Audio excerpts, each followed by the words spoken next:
अपनी जनता पार्टी के कार्यकर्ताओं ने हजरतगंज स्थित दारुल शफा पर विरोध प्रदर्शन किया।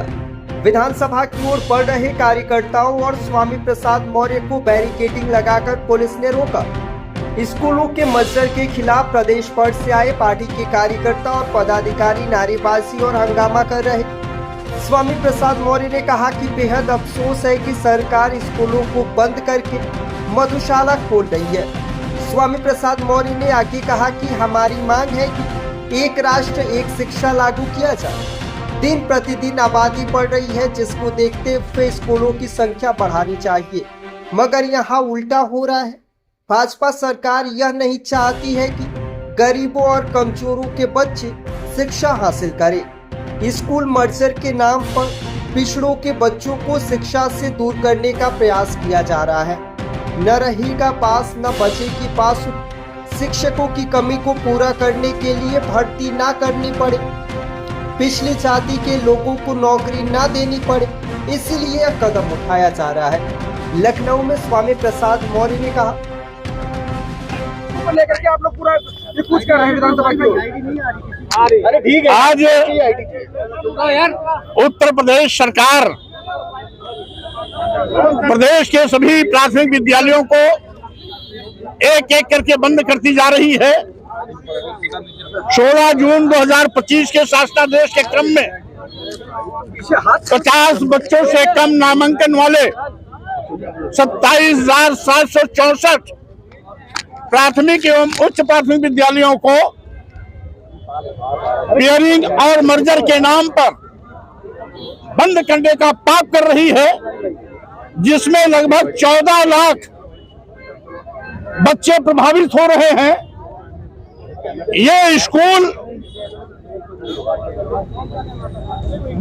शिक्षा के अधिकार के तहत यानी आरटी एक्ट के तहत 6 साल से 14 साल के बच्चों को निःशुल्क अनिवार्य शिक्षा देने की जो व्यवस्था हमारे संविधान के माध्यम से किया गया है, आज ये सरकार उस संवैधानिक व्यवस्था का कत्लेआम कर रही है, तार कर रही है।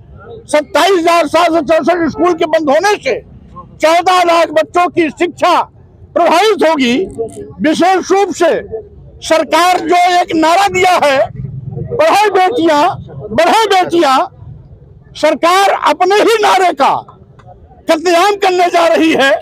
अगर स्कूल बंद होंगे 3 से 4-5 किलोमीटर दूरी पर 6 साल 7 साल के बच्चों को स्कूल जाना पड़ेगा, तो स्वाभाविक रूप से 90% छात्र की पढ़ाई बाधित होगी और बेटियों का 100% शिक्षा बाधित हो जाएगा। यानी जो सरकार पढ़े बेटियां का नारा देती है, अपने ही दिए नारे का ठीक उलटवासी कर रही है, जो बहुत ही निंदनीय है। यही नहीं, इसके पहले भी 28,000 प्राथमिक विद्यालयों का संविलियन किया है। यानी जिन 28,000 प्राथमिक विद्यालयों का संविलियन साल भर पहले किया गया, उसमें 28,000 प्राथमिक विद्यालयों के हेडमास्टर की पद समाप्त हो गई, यानी 28,000 पर समाप्त हुए। और इस 27,764 स्कूल के बंद होने पर लगभग 2,25,000 शिक्षक, शिक्षा मित्र, रसोइये मिलाकर के इनकी नौकरी खतरे में पड़ने जा रही है। जहां 14 लाख बच्चों की पढ़ाई छूट रही है, वहां लगभग 2.5 लाख एम्प्लॉय की नौकरी भी बलाए तक जाने वाली है। यही नहीं, आज सरकार बड़े पैमाने पर शराब की दुकानें खुलवा रही है और स्कूल बंद करवा रही है। यानी सरकार की प्राथमिकता मदिरालय हो गया है, विद्यालय नहीं, जो बहुत ही शर्मसार करने वाली बात है। और साथ ही साथ मैं कहना चाहता हूं, योगी सरकार दलित विरोधी, गांव विरोधी, गरीब विरोधी मजदूर विरोधी, किसान विरोधी सरकार है, क्योंकि इन 27,764 स्कूल जो बंद होने कगार पर हैं, इसमें गांव, गरीब, मजदूर, किसान, दलित, आदिवासी, पिछड़े समाज के बच्चे पढ़ते हैं। जिनके पास कुछ नहीं है उनके ही बच्चे प्राथमिक विद्यालयों में पढ़ते हैं। अगर संपन्न होते तो अन्य संपन्न लोगों की तरह इनके बच्चे भी नर्सरी, केजी, अंग्रेजी स्कूल में जाते। यानी यह सरकार आज प्राथमिक विद्यालयों को बंद करके गांव, गरीब, मजदूर, किसान, दलित, आदिवासी, पिछड़ों के बच्चों को अशिक्षित बनाने पर तुली हुई है, जो न केवल आरटीई एक्ट का दुरुपयोग है बल्कि नीति निर्देशक तत्व अनुच्छेद 26 का भी उल्लंघन है। इसके साथ ही साथ भारतीय संविधान की दी गई व्यवस्था का भी यह अपमान है।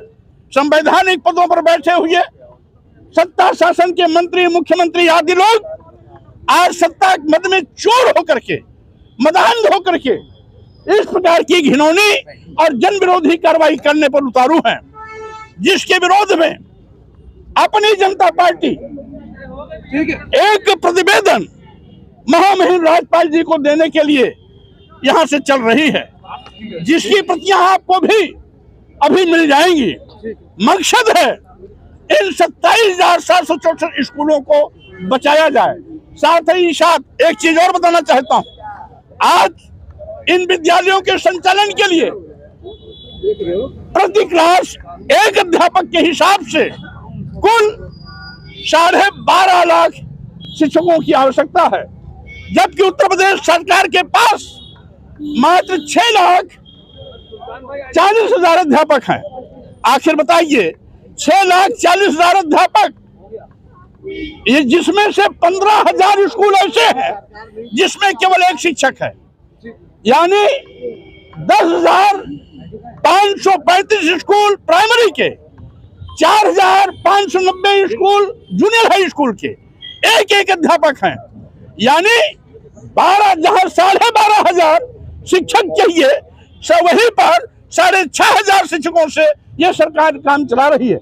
यानी अगर विद्यालयों में बच्चों का नामांकन कम है तो उसके लिए जिम्मेदार भी उत्तर प्रदेश सरकार है। अगर पर्याप्त शिक्षक होते तो शायद नामांकन कम नहीं होता। हमारे पास ऐसे भी आंकड़े हैं, जिन विद्यालयों में 4, 5 या 6 अध्यापक हैं, वहां विद्यालयों में संख्या भी 500-600 है। इसलिए इस जन विरोधी नीति का, फैसले का अपनी जनता पार्टी क्या विरोध करती है, इसीलिए ज्ञापन महामहिम राज्यपाल को देने के लिए जा रहे हैं। धन्यवाद।